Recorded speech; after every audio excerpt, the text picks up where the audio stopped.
الله الرحمن الرحيم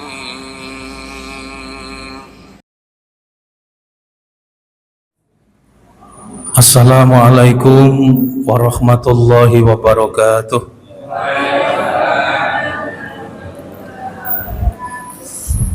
Alhamdulillah alladzi kataba nasra wa ta'yida li ibadihil mukhlisin. Innal suru rusulana walladzina amanu fil hayatid dunya wa yawma yakumul ashhad. Asyhadu an la ilaha illallah wahdahu la syarikalah wa asyhadu anna Muhammadan abduhu wa rasuluh.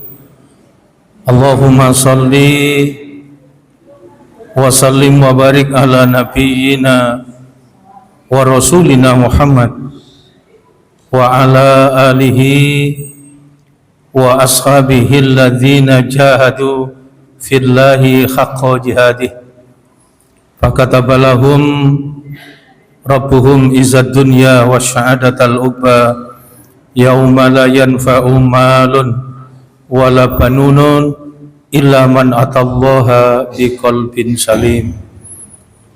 Alhamdulillah, puji syukur marilah kita panjatkan kehadirat Allah Subhanahu wa Ta'ala atas segala kenikmatan yang dicurahkan oleh Allah. Kita semua bisa hadir, bisa memenuhi jamuan istimewa undangan yang disediakan oleh Allah, bisa melaksanakan sholat maghrib secara berjamaah. Mudah-mudahan ibadah kita ini diterima oleh Allah Subhanahu wa Ta'ala. Kita semua yang hadir di majelis ini, hidup kita semua diselamatkan, dimuliakan dan dibahagiakan oleh Allah Subhanahu wa Ta'ala. Pada kesempatan yang berbahagia ini kita akan membicarakan tentang kebahagiaan hidup dalam panduan Al-Quran. Pertama, panjenengan bisa pirsani di Quran surat ke-22, surat Al-Hajj ayat 34, ayat 35. Di ayat ini Allah tunjukkan siapa yang menginginkan kegembiraan dan kebahagiaan, itulah petunjuk yang diberikan oleh Allah. Setiap ibadah apa saja yang disyariatkan oleh Allah, sesungguhnya Allah mau tunjukkan bahwa itu pada akhirnya adalah membawa dan mengantarkan ke dalam kegembiraan dan kebahagiaan kita sendiri. Maka di ayat 34 itu Allah memaklumatkan, di penghujung ayat itu Allah tunjukkan fa ilahukum ilahu wahid falahu aslimu wa basyiril mukhbitin. Maka aku Allah ialah Tuhanmu, Tuhan yang esa. Falahu aslimu, maka berserah dirilah kalian. Kenapa kita harus yakin dan kemudian berserah diri kepada Allah? Ada jaminan yang diberikan oleh Allah untuk hidup kita. Apa jaminan yang diberikan oleh Allah? Di penghujung ayat itu dengan jelas Allah tunjukkan wabasyiril mukhbitin. Berikan kegembiraan, berikan kebahagiaan bagi siapa? Bagi orang-orang yang taat, tunduk dan patuh dengan teguh keyakinan kepada Allah. Dan kenapa mereka bisa berbahagia? Kenapa orang yang teguh keyakinan, kenapa orang yang berserah diri kepada Allah itu menjadi orang yang mendapatkan tempat kegembiraan dan kebahagiaan? Di ayat 35 itu Allah tunjukkan jelas mereka berbahagia. Kenapa? Sebab dalam hidupnya dia selalu ingat kepada Allah. Setelah wabasyiril mukhbitin, maka ayat 35 itu adalah alladzina idza dzukirallah wajilat qulubuhum. Orang yang dalam hidupnya betul-betul terasa kehadiran Allah, tergetar di dalam merasakan, di dalam menikmati, di dalam melaksanakan segala hal, maka yang tidak pernah hilang dari dirinya adalah keyakinan kepada Allah. Alladzina idza dzukirallah wajilat qulubuhum. Melihat apa saja yang tergambar adalah kekuasaan Allah, maka hilang rasa sedihnya, hilang rasa takutnya, hilang was-was, hilang khawatirnya. Yang ada adalah kegembiraan karena dia hidup berada bersama Allah. Alladzina idza dzukirallah wajilat qulubuhum. Lihat hartanya, maka yang tergambar apa? Kekuasaan Allah. Maka kemudian dia sadar apa yang menjadi miliknya itu adalah dari Allah. Maka kemudian dia bisa mengurai, apakah harta yang ada pada saya itu saya cari di jalan Allah? Apakah harta yang ada pada saya ini saya belanjakan di jalan Allah? Dia menyadari bahwa apa yang ada di hartanya itu ada hak milik orang lain. Alladzina idza dzukirallahu wajilat qulubuhum. Melihat apa? Jabatan, melihat kekuasaan yang ada pada dirinya, maka apa yang tergambar pada dirinya? Kekuasaan Allah.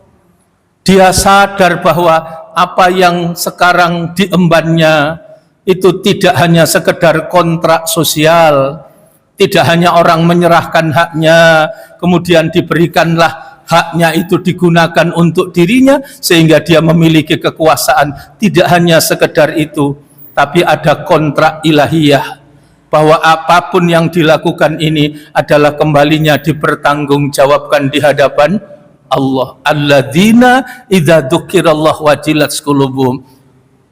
Ini yang menjadikan hidup menjadi bahagia. Yang kedua apa? Di ayat 35 itu dijelaskan, orang yang wabasyiril mukhbitin, orang yang diberi jaminan kegembiraan, kebahagiaan oleh Allah. Pertama, alladzina idza dzukirallahu wajilat qulubuhum. Yang kedua adalah wasabirina alama asobahum, orang yang memiliki iman sempurna. Siapa orang yang memiliki iman sempurna? Orang yang menjalani hidup dengan penuh kesabaran. Sabar itu adalah puncak kualitas keimanan. Pertama, level iman. Iman itu adalah orang yang dalam hidupnya tidak ada keraguan sama sekali. Hidup dengan penuh keyakinan kepada Allah, percaya dengan sepenuh hati terhadap segala kekuasaan Allah. Itulah orang yang beriman.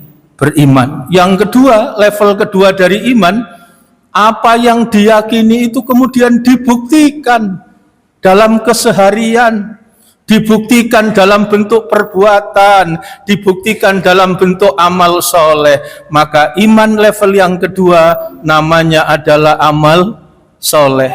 Setelah iman, level yang kedua dari iman adalah amal soleh. Yang ketiga, level iman yang ketiga adalah ilmu. Sebab tanpa ilmu, semua amal dan ibadah kita tidak akan diterima oleh Allah.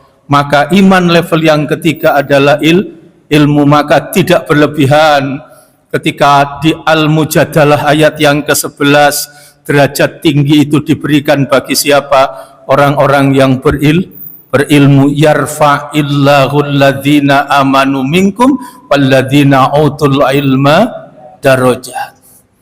Di Al-Quran surat ke-17, surat Al-Isra ayatnya ayat 107, ditunjukkan kualitas iman dari orang yang berilmu adalah dengan ilmu itu mengantarkan setiap manusia tunduk dan patuh kepada Allah. Itulah iman level yang ketiga. Maka di Al-Isra ayat 107 itu Allah tunjukkan derajat ilmu. Kul aminu bihi aula tu'minu innalladzina utul ilma min qablihi idza yutla alaihim yakhiruna lil adqani sujada. Kul aminu bihi, katakan Muhammad, beriman kamu dengan ayat-ayatnya Allah. Berimanlah kamu dengannya. Berimanlah kamu dengan Al-Quran. Kul aminu bihi. Aula tu'minu. Atau kalau tidak mau percaya, tidak beriman, silakan. Aminu bihi, aula tu'minu. Tapi di ayat itu Allah tunjukkan derajat tingginya. Innalladzina utul ilmah. Sesungguhnya orang-orang yang diberikan hikmah ilmu oleh Allah, idza yutsla alaihim, apabila kepadanya dibacakan Al-Quran, sikapnya cuma satu, apa? Yakhiruna lil adqani sujada. Mereka menjadi orang yang taat, mereka menjadi orang yang sujud, mereka menjadi orang yang tunduk dan patuh kepada Allah. Inilah derajat yang ketiga dari iman, yaitu ilmu. Sebab dengan ilmu itu mengantarkan kita tunduk dan patuh, rukuk dan sujud kepada Allah. Yang keempat, derajat kualitas iman itu adalah pada tidak hanya sekedar kita baik sendiri, tapi kita mengambil peran dan bagian dalam dakwah dan perjuangan. Iman level yang keempat adalah bersungguh-sungguh, namanya berjihad atau berdakwah, menyampaikan atau berjuang. Berjuang itu tidak hanya sekedar dengan harta, berjuang itu tidak hanya sekedar dengan waktu, tapi sampai kepada nyawa. Ada pada saat-saatnya, mau tidak mau, suka tidak suka, maka kita diambil peran bagian penting itu.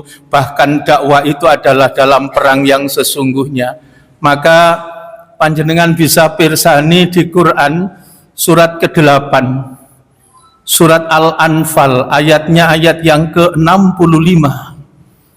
Di surat Al-Anfal ayat yang ke-65, maka di situ Allah berfirman, ya ayyuhan nabiyyu harridil mu'minina 'alal qital iyyakum minkum isruna sabiruna yaghlibu mi'atain. Masya Allah.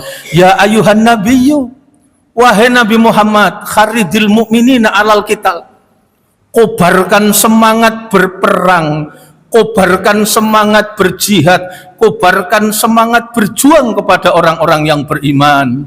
Maka di situ Allah tunjukkan tentang apa?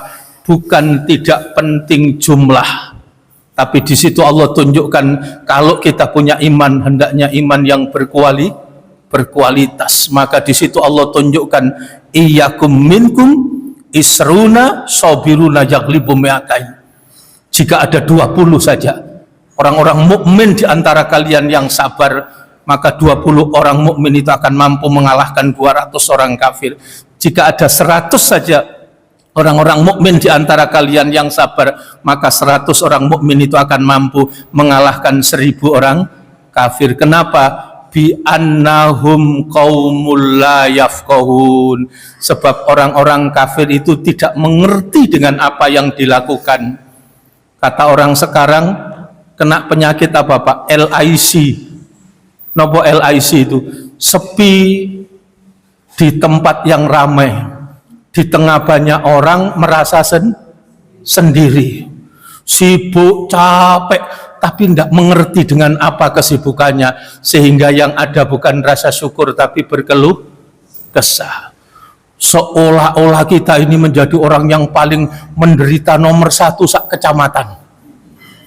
Padahal yang dilakukan itu adalah derajatnya tinggi di sisi Allah. Bayangkan seteguk air yang disediakan oleh seorang istri kepada suaminya, maka itu membuka ridho Allah untuk derajatnya dimasukkan ke dalam surga. Masya Allah, luar biasa itu yang ditunjukkan oleh Allah. Maka iman level yang keempat adalah berjuang, berjihad. Dan yang terakhir, derajat tertinggi dari kualitas iman adalah apa? Adalah sabar. Maka sabar itu adalah tabah di dalam berkeyakinan. Orang yang memegang teguh keyakinan itu bukan tanpa resiko. Amar ma'ruf itu berat, tapi yang jauh lebih berat tentu nahi mungkar. Bagaimana kita mencegah kemungkaran, lebih-lebih di hadapan penguasa atau orang yang kuat di antara kita. Maka rasanya nahi mungkar itu adalah perjuangan yang luar biasa, dan itu membutuhkan kesabaran. Maka sabar itu bukan diam, justru sabar itu bukan pasif, sabar itu adalah aktif, sabar itu justru berkualitas, kualitas keimanan itulah sabar. Maka pintu surga itu dibuka dengan kesabaran. Coba panjenengan pirsani ayat 23, suratnya surat ke-13, surat Ar-Ra'du.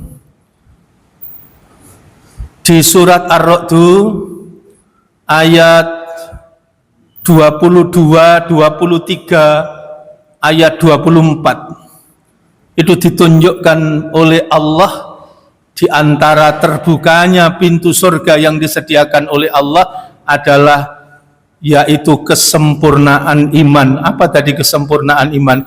Iman dengan level yang tertinggi, puncak kualitas keimanan adalah kesabaran. Ayat 22 ada yang ketemu Pak? Surat 23 diawali dari apa itu Pak? Apa Pak? Wah, coba dibacakan Pak. Ayat 22 nggih. Nggih. Ada? Apa Pak?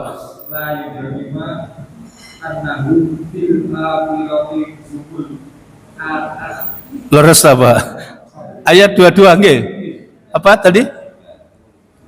Walladzina sabaru ibtigha wajhi rabbihim wa aqamus shalah. Nggih. Jadi orang yang masuk surga itu walladzina sabaru ibtigha wajhi rabbihim wa aqamus shalah wa anfaqu mimma razaqnahum sirran wa alaniyah wa yadra'una bil hasanati sayyi'ah ulaika lahum uqbadar. Berikutnya jannatu adni yadkhulunaha wa man sholaha min abaihim wa azwajihim wa dzurriyyatihim wal malaikatu yadkhuluna alaihim min kulli bab. Maka ditutup salamun alaikum bima sobartum fa ni'ma uqbadar. Jadi di ayat pertama ditunjukkan yang masuk surga siapa? Orang yang sabar. Dan ketika masuk surga, malaikat berdiri bersop-sop di setiap pintu surga. Malaikat juga mengucapkan salam yang sama. Salamun alaikum bima sobartum fa ni'ma uqbadar. Jadi salam sejahtera, masuklah kalian ke dalam surga. Inilah tempat yang dijanjikan oleh Allah kepada kalian. Kenapa kalian bisa masuk surga? Karena kalian memiliki iman yang sempurna, yaitu kesabaran. Mudah-mudahan Allah berikan hikmah kita semua menjadi manusia-manusia yang sabar. Sebab manusia yang sabar ini dibersamai oleh Allah Subhanahu wa ta'ala. Dan itu menjadi jalan kemudahan untuk kita mendapatkan kegembiraan dan kebahagiaan sempurna yang disediakan oleh Allah, yaitu surga yang dijanjikan oleh Allah Subhanahu wa ta'ala. Jadi kegembiraan dan kebahagiaan diberikan bagi siapa? Orang yang dalam hidupnya betul-betul yakin kepada Allah. Orang yang betul-betul apa Bu? Imannya sempurna. Tidak ada was-was, tidak ada keraguan. Kebahagiaan itu akan dihadirkan oleh Allah manakala kita hidup dengan penuh keyakinan kepada Allah. Panjenengan bisa pirsani Quran surat ke-41, surat Fussilat ayat yang ke-30. Itu betul-betul menjadi kegembiraan dan kebahagiaan kita. Kalau kita baca ayat ini, maka yang mengalir deras semangat, inspirasi, motivasi, dan keteguhan keyakinan kepada kita. Tidak ada pintu kesedihan, tidak ada keraguan dan kekhawatiran. Yang ada betul-betul orang yang beriman, orang yang yakin kepada Allah, itu orang yang diberikan jaminan kegembiraan dan kebahagiaan oleh Allah. Coba panjenengan pirsani, surat keberapa tadi Pak? 41. Surat Fussilat ayat yang ke-30. Dengan jelas Allah tunjukkan, innal ladzina qalu rabbunallah summastaqamu tatanazzalu alaihimul malaikatu alla takhafu wa la tahzanu wa abshiru bil jannah alladzi kuntum tu'adun. Jadi orang yang beriman, orang yang dalam hidupnya betul-betul yakin kepada Allah, maka Allah jaga, Allah rawat, Allah bimbing, Allah lindungi, Allah menyayangi hambanya yang betul-betul yakin kepada Allah. Dengan cara apa? Allah memberikan inspirasi, kekuatan, dan dorongan. Diutus para malaikat untuk menyertai mereka. Masya Allah. Innal ladzina qalu rabbunallah. Orang-orang yang betul-betul yakin kepada Allah. Lisannya itu tidak pernah ragu mengucapkan rabbunallah. Saya punya Rabb. Saya punya yang mengatur. Saya punya yang menata. Saya punya yang memberi. Itu Rabb. Saya punya yang menyehatkan, saya punya yang menyembuhkan, saya punya yang mencukupi, saya punya yang maha segalanya. Itu namanya Rabb. Dan orang yang beriman itu kemudian tanpa ragu menyatakan Rabbunallah. Yang menata hidup saya adalah Allah. Yang mencukupi hidup saya adalah Allah. Yang menyelamatkan hidup saya adalah Allah. Itu namanya Rabbunallah. Tuhanku adalah Allah. Makna Rabb tidak hanya sekedar Tuhan, tapi yang menciptakan, yang mengatur, yang menata, yang membagi, yang menimbang, yang mengukur, yang memberikan keadilan, yang memberikan segala kecukupan. Itu namanya Rabb. Dan orang yang yakin kepada Allah, dia menyatakan Rabbunallah. Summastaqamu, kemudian apa yang diucapkan itu betul-betul dirawat sepanjang hidupnya, dijaga sepanjang hidupnya. Itu namanya istiqomah. Dijaga betul keyakinannya kepada Allah, itu namanya istiqomah. Maka orang yang istiqomah memegang teguh keyakinannya kepada Allah itu, Allah tunjukkan kemudahannya apa? Tatanazzalu alaihimul malaikah. Aku akan jaga, aku akan berikan pertolongan, aku akan berikan perlindungan, aku turunkan untuk mereka malaikat. Yang malaikat itu kemudian memberikan inspirasi, dorongan, meneguhkan keyakinan. Apa yang diberikan? Pertama, mendorong untuk menjadi orang yang hilang rasa takutnya. Berarti menjadi orang yang apa? Menjadi orang yang berani. Yang kedua, hilang rasa sedihnya, berarti menjadi orang yang bergembira. Malaikat itu diutus oleh Allah untuk dua hal ini. Merubah dari ketakutan menjadi berani. Merubah kesedihan menjadi kegembiraan. Itulah orang yang beriman yang dijamin oleh Allah. Tadi apa tadi? Allah takhafu wala tahzanu. Jangan takut dan jangan bersedih. Maka orang beriman itu yang hadir adalah keberanian. Kenapa? Sebab memang kita lemah, tapi kita berlindung kepada yang maha kuat, yaitu Allah. Memang kita tidak berdaya, tapi Allah yang memberikan segalanya untuk kita, karena Allah yang maha berkuasa. La haula wala quwata illa billah. Inilah yang pertama. Kegembiraan dan kebahagiaan akan hadir bagi orang yang beriman. Kenapa? Sebab Allah utus malaikat. Malaikat itu memberikan inspirasi dan dorongan untuk apa? Untuk merubah situasi dari takut menjadi berani, dari sedih menjadi gembira. Kenapa dari takut menjadi berani? Sebab ketakutan itu diangkat oleh Allah. Kalau manusia itu diangkat takutnya, maka dia menjadi orang yang bebas, yang merdeka, yang tidak terikat, tidak diperbudak, tidak diperhamba oleh apapun, kecuali satu, menjadi budak, menjadi hambanya Allah. Coba kalau orang menjadi hambanya dunia, sumpek. Orang kalau dijadikan hambanya jabatan, Pak, apa yang terjadi? Semua harta kekayaannya dihabiskan untuk meraih jabatan. Iya, kalau jabatannya dapat. Kalau jabatannya tidak dapat, uangnya hilang. Akhirnya stres, Pak. Itu kalau sudah musim pasca pemilu, rumah sakit jiwa banyak pasien-pasien baru. Sing goleki celonone dhewe gak ketemu, Pak. Iya, karena dianggap celonone wis entek, dirombeng gawe bondo pemilu. Masya Allah. Kalau manusia itu menghamba kepada harta, susah. Menghamba kepada dunia, menghamba kepada jabatan. Tapi ketika manusia itu menghamba kepada Allah, itu menjadi sumber kebahagiaan. Yang kedua apa? Diangkat oleh Allah rasa sedihnya. Orang itu kalau diangkat oleh Allah rasa sedihnya itu menjadi gembira. Kenapa rasa sedihnya hilang? Sebab segala yang diberikan oleh Allah untuk hidup kita itu dirasakan sama saja.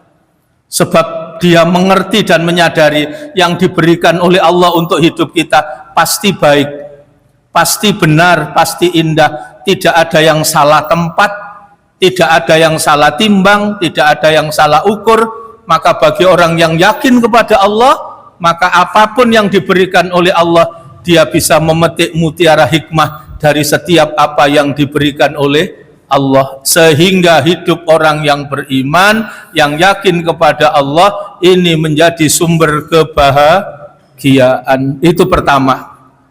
Catatan pertama berarti orang yang ingin berbahagia, maka hendaknya orang itu merawat dan menjaga apa? Keyakinannya kepada Allah. Nomor dua, menurut Al-Quran, kebahagiaan itu diberikan bagi siapa? Bagi orang yang mengerti bahwa hidup di dunia ini adalah ibadah kepada Allah. Sampai-sampai ada yang orang ekstrim itu menyimpulkan dua hal saja. Hidup ini hanya sekedar menunggu. Pertama, menunggu waktu sholat. Karena tidak ada yang lebih mahal dan berharga dalam hidup kecuali rukuk dan sujud kepada Allah, karena hidup ini adalah ibadah yang pertama. Yang kedua, saking ekstrimnya, hidup ini hanya menunggu waktu disolati, karena kematian itu pasti. Kita hanya menunggu ajal, maka kita isilah hidup ini dengan sebaik-baik kualitas kehidupan. Dan dalam kehidupan ini tidak ada yang lebih mahal, tidak ada yang lebih berharga melebihi apa? Kita menyadari hidup ini ibadah, kemudian kita sambut setiap waktu dengan rukuk dan sujud kepada Allah. Maka tidak berlebihan. Coba panjenengan rasakan, waktu malam Allah dekati kita, Allah panggil kita. Siapa orang yang paling mulia? Orang yang tidak kehilangan sepertiga malam terakhir dengan beribadah kepada Allah. Orang yang paling mulia adalah orang yang mampu rukuk dan sujud, menangis berulai air mata, menyadari betapa nikmat yang diberikan oleh Allah tidak sebanding dengan rukuk dan sujud yang kita lakukan. Maka di penghujung malam, di sepertiga malam terakhir, kita gunakan untuk rukuk dan sujud kepada Allah. Itulah orang yang paling sukses. Siapa orang yang berbahagia? Orang yang menyambut setiap waktunya dengan rukuk dan sujud kepada Allah. Terbukti waktu fajar disambut dengan rukuk dan sujud. Waktu duha disambut dengan rukuk dan sujud. Waktu siang, waktu nahar disambut dengan rukuk dan sujud. Waktu asar disambut dengan rukuk dan sujud. Tidak ada yang lebih mahal dan berharga dalam hidup. Maka sesungguhnya sumber kebahagiaan itu ketika kita mengerti dan menyadari bahwa hidup ini adalah ibadah kepada Allah. Panjenengan pirsani Quran surat ke-20. Di surat ke-20 surat Toha, ayatnya ayat 132. Di surat Toha ayat 132 itu Allah betul-betul nasihati kita. Dunia ini penting, harta ini penting, kekayaan itu perlu, semua itu sangat dibutuhkan untuk hidup. Tapi itu semua dibanding betapa mahal dan berharganya rukuk dan sujud kepada Allah, maka rukuk dan sujud kepada Allah tidak bisa disejajarkan dengan berapapun dan betapapun kekayaan kehidupan di dunia. Tidak sebanding dengan betapa mahal dan berharganya rukuk dan sujud kepada Allah. Maka di Quran surat Toha ayat 132 di situ Allah tunjukkan wa'mur ahlaka bis-shalah fastabir 'alaiha la nas'aluka rizqa nahnu narzukuk wal akibatul littaqwa. Perintahkan, didik, tanamkan, ajarkan kepada ahlimu, kepada anak, istri, keluargamu untuk beribadah kepada Allah, untuk rukuk dan sujud kepada Allah. Yang menarik di ayat itu Allah ingatkan, la nas'aluka rizqa, aku tidak minta sholatmu. Kalau engkau enggan tidak sholat, tidak apa-apa, aku tidak rugi. Satu keluargamu tidak ada satupun yang sholat juga tidak apa-apa, aku tidak rugi. Satu kampung ini loh tidak ada satupun orang yang rukuk dan sujud. Satu negeri tidak ada, tidak mengurangi sedikit pun kekuasaanku. Itu ditunjukkan la nas'aluka rizqa, aku tidak minta rezeki darimu, aku tidak minta sholatmu, aku tidak minta apapun darimu. La nas'aluka rizqa. Allah yang menegaskan, nahnu narzukuk. Aku Allah yang mencukupi hidupmu. Aku Allah yang memberikan rezeki kepada kalian. Nahnu narzukuk. Dan di ayat ini ditutup dengan pernyataan wal akibatul littaqwa. Akibat baik itu akan aku berikan bagi siapa? Bagi orang-orang yang bertakwa kepada Allah Subhanahu wa taala. Jadi inilah sumber kebahagiaan yang kedua yang ditunjukkan oleh Allah di Al-Qur'an. Bagi siapa? Bagi orang yang mengerti dan menyadari bahwa hidup ini adalah ibadah kepada Allah, dan kemudian di dalam hidup ini betul-betul diisi dengan rukuk dan sujud kepada Allah.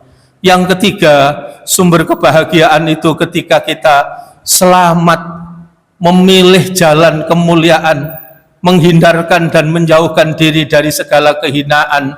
Kita memilih derajat kemuliaan sehingga betul-betul kita mendapatkan keberuntungan dan kebahagiaan. Panjenengan bisa pirsani itu Quran surat ke-91, surat Asy-Syam ayat 7, 8, 9, 10. Jelas di situ Allah tunjukkan kepada kita dan kita semua insya Allah sudah menghafalnya. Wa nafsi wa ma sawwaha fa alhamaha fujuraha wa taqwaha qad aflaha man zakkaha wa qad khaba man dassaha. Manusia ini diberikan jiwa, diberikan sukma, diberikan nafas oleh Allah yang disempurnakan oleh Allah. Maka Allah bimbing jiwa itu dengan jalan fa'alhamaha fujuraha wa taqwaha. Hambaku ini fujur, apa fujur? Jalan kehinaan. Hambaku ini takwa, apa takwa? Jalan kemuliaan. Jalan kemuliaan itu isinya ada 3. Pertama, orang yang hidupnya mulia itu pasti taat kepada Allah. Yang kedua, orang yang mulia, orang yang bertakwa itu hidupnya pasti selalu bersyukur kepada Allah. Yang ketiga, orang yang bertakwa itu hidupnya pasti selalu ingat berzikir kepada Allah. Kaidahnya jelas, taqwallah ayyu ta'ah. Orang yang bertakwa itu selalu taat. Yang kedua, taqwallah wa yuskara fala yukfar. Orang yang bertakwa itu selalu bersyukur dan tidak jatuh ke dalam kekufuran. Yang ketiga, taqwallah wa yudhkara fala yunsa. Orang yang bertakwa itu tidak pernah lepas dari mengingat berzikir kepada Allah. Maka pantas dialah orang yang beruntung, dialah orang yang berbahagia. Maka di ayat ke-9 itu ditunjukkan keberuntungan dan kebahagiaan itu dengan qad aflaha man zakkaha. Sungguh sukses, sungguh beruntung, sungguh berbahagia siapa? Orang yang memilih dan menempuh jalan kemuliaan yakin kepada Allah, hidup dengan penuh ketaatan, rasa syukur, dan selalu ingat kepada Allah. Yang ke-10, ayat 10, surat ke-91, sebaliknya Allah ingatkan, wa qad khaba man dassaha. Sungguh merugi, sungguh gagal, sungguh menderita. Siapa? Orang yang hilang keyakinannya kepada Allah. Orang yang betul-betul mengotori jiwanya dengan menghilangkan keyakinan kepada Allah, kemudian hidupnya tidak mau taat. Pak, kalau tidak mau taat berarti apa? Durhaka kepada Allah. Kalau orang itu tidak mau bersyukur berarti apa?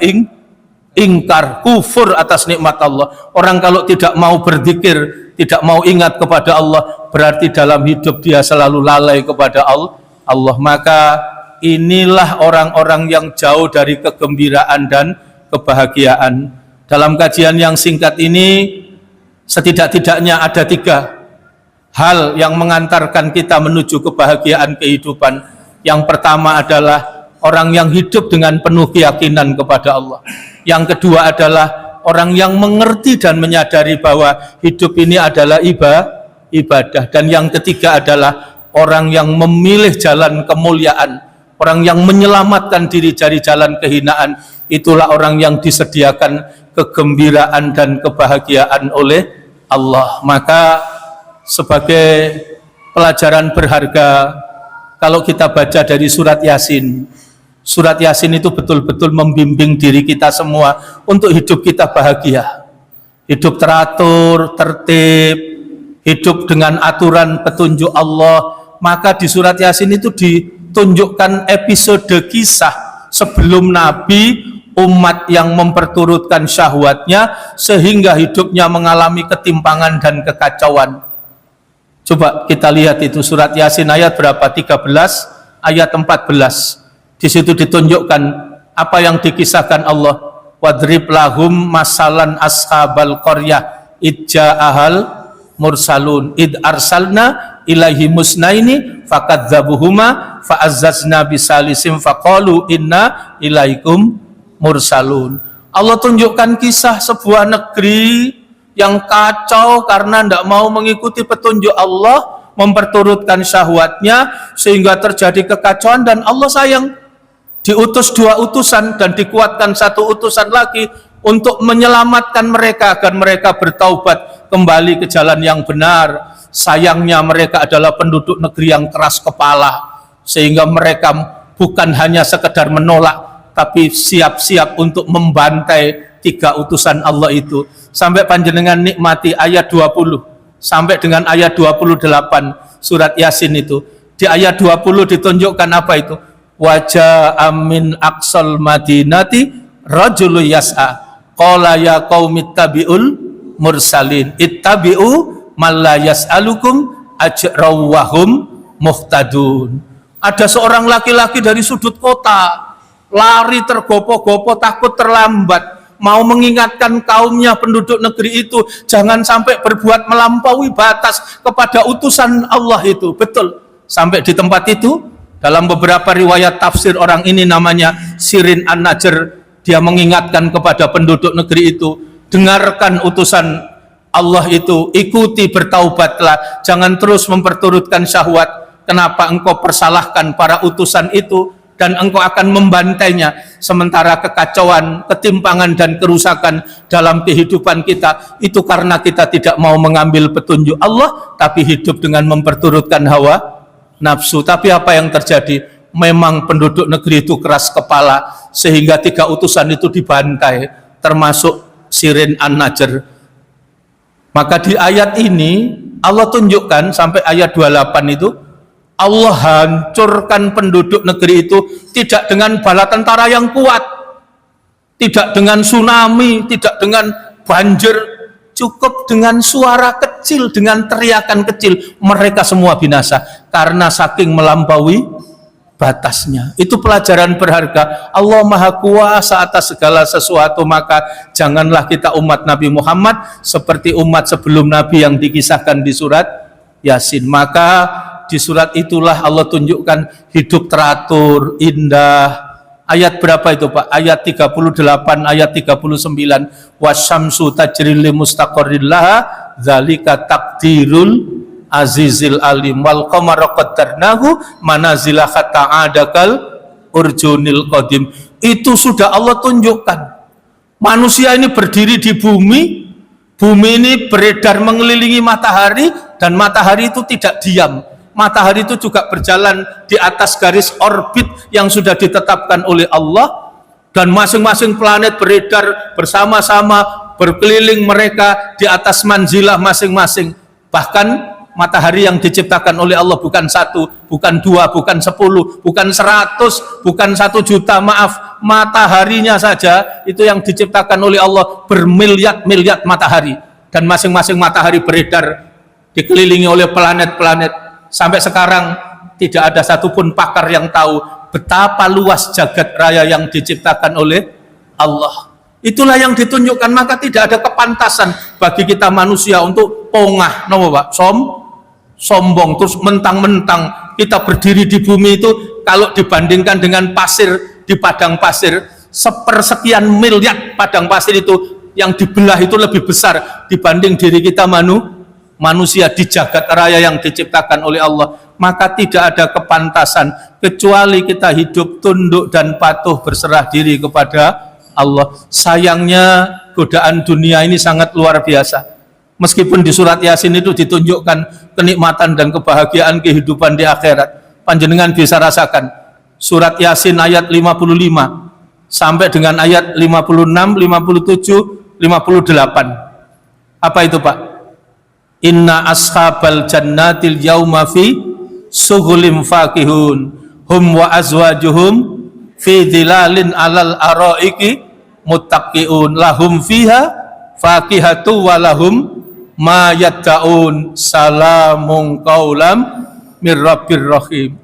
Itulah kenikmatan surga yang ditunjukkan oleh Allah dengan bahasa yang untuk kita. Padahal kalau dibahasakan sulit Pak, itu hanya bisa dirasakan.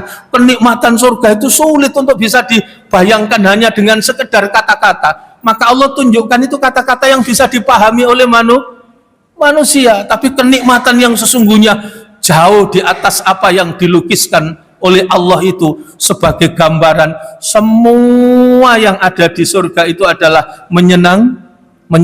Semua yang ada di surga itu adalah menggembirakan dan membahagiakan. Meskipun begitu banyak manusia ini yang tertipu dengan nikmatnya dunia. Buktinya apa Pak?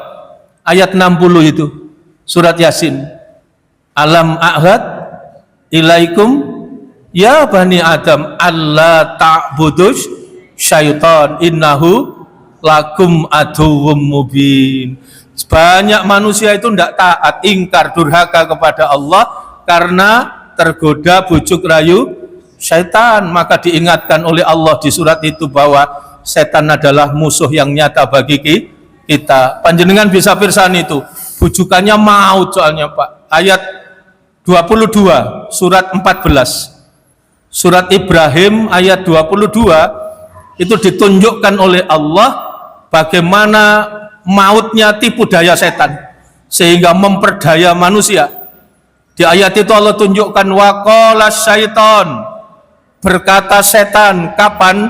Lama kudial amru, nanti kalau sudah selesai pengadilan, diputuskan perkara, Bani Adam ini sudah diseleksi, sudah divonis masuk surga apa masuk neraka. Nah yang kepada masuk surga sudah masuk surga, tapi yang masuk neraka ini diceramai Pak sama setan.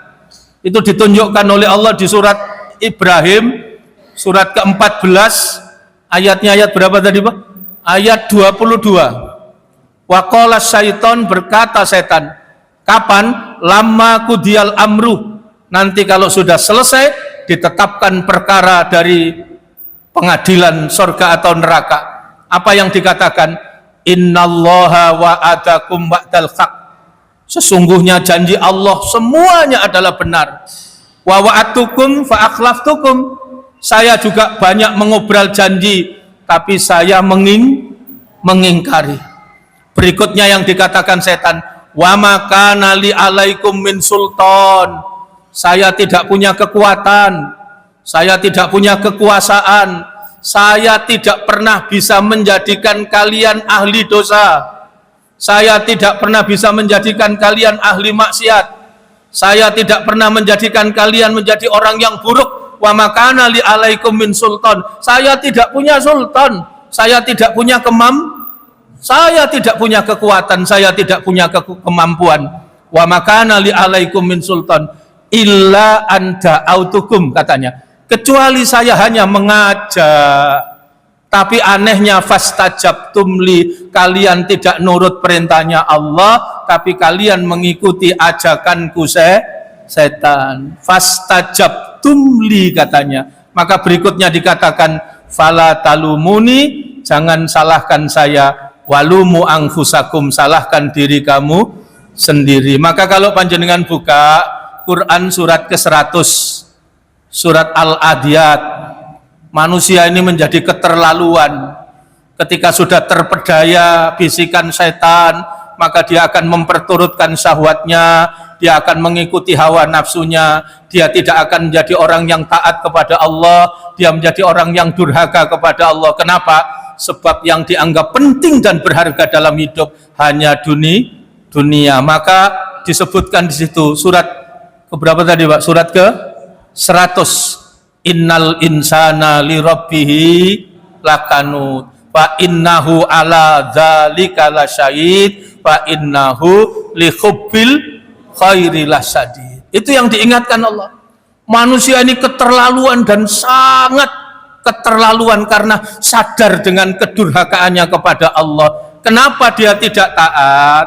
Kenapa dia ingkar dan durhaka kepada Allah? Di situ Allah tunjukkan, karena yang dianggap penting berharga itu hanya dunia. Maka cara untuk menyelamatkan ada dua di situ. Ini nasihat berharga dari Allah.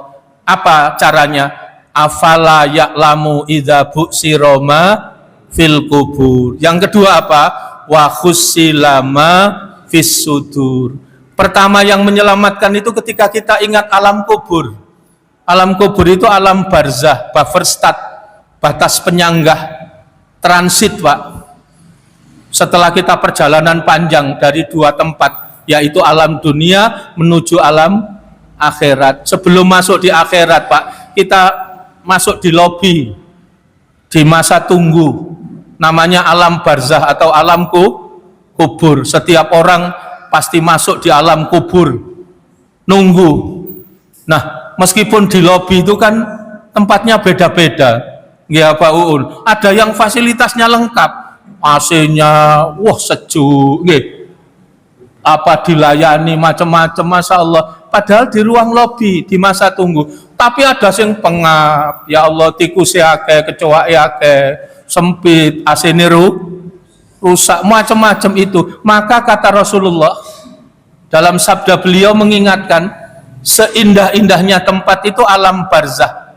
Bagi siapa? Bagi orang yang hidup dengan penuh ketaatan. Sebab meskipun dia di masa tunggu, tapi dia ditempatkan di salah satu taman di antara taman di surga. Masya Allah, belum masuk surga tapi bisa merasakan taman surga. Tapi Nabi juga mengingatkan, semengeri-mengerinya tempat adalah alam barzah bagi orang yang durhaka kepada Allah. Kenapa?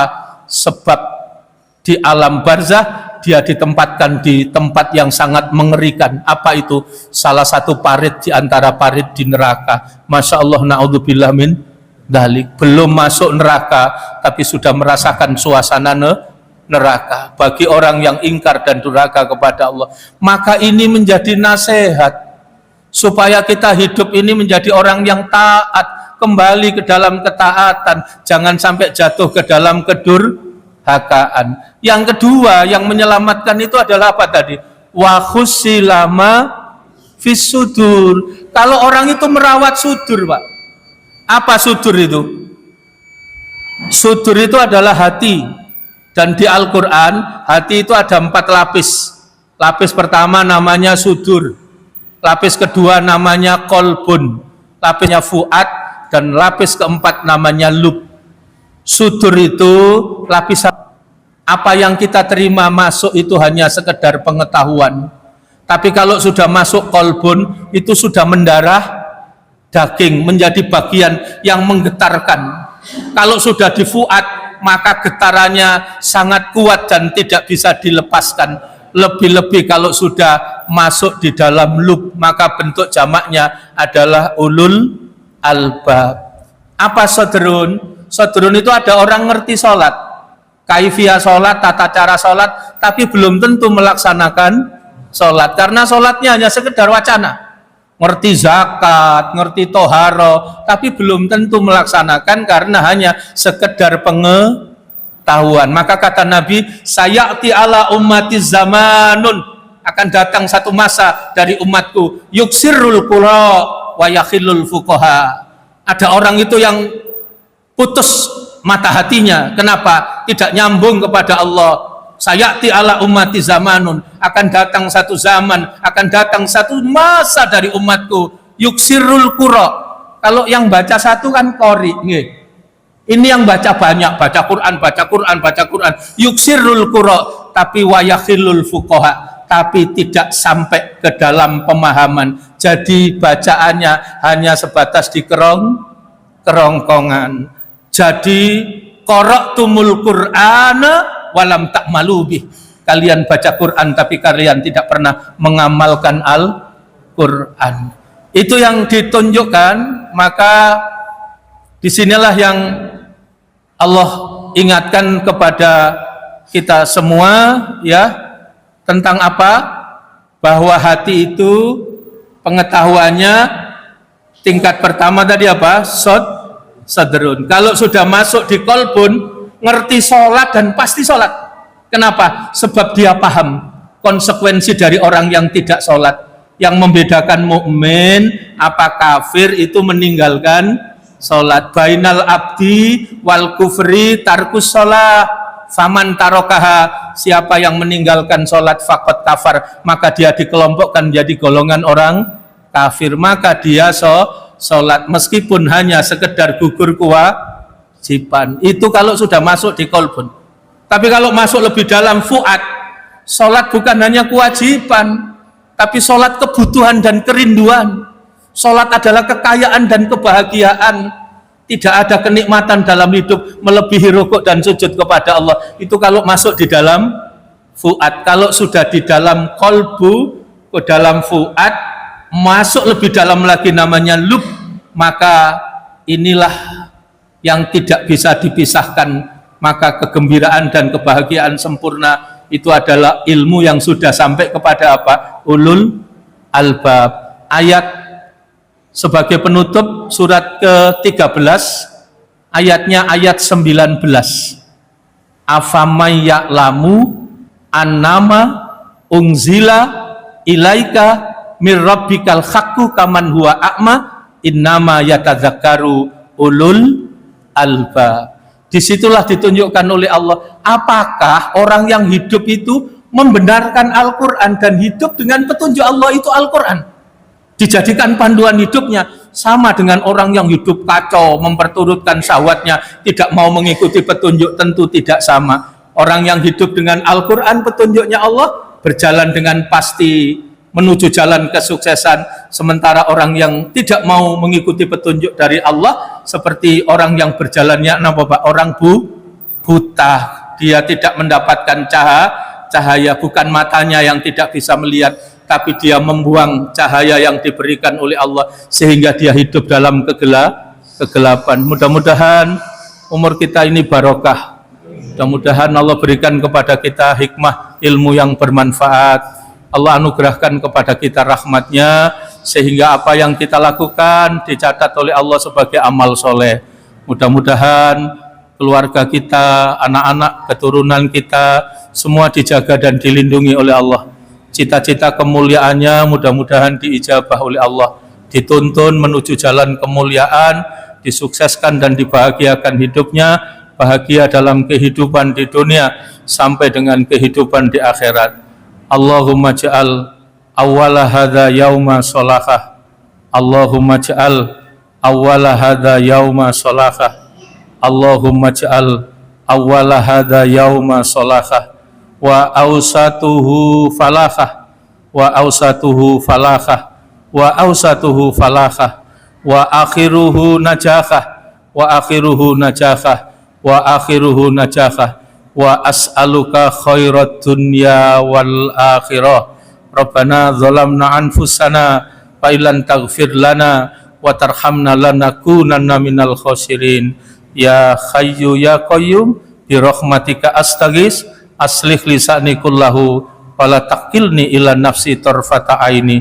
Rabbana atina fid dunya hasanah wa fil akhirati hasanah wa qina adzabannar. Walhamdulillahi rabbil alamin.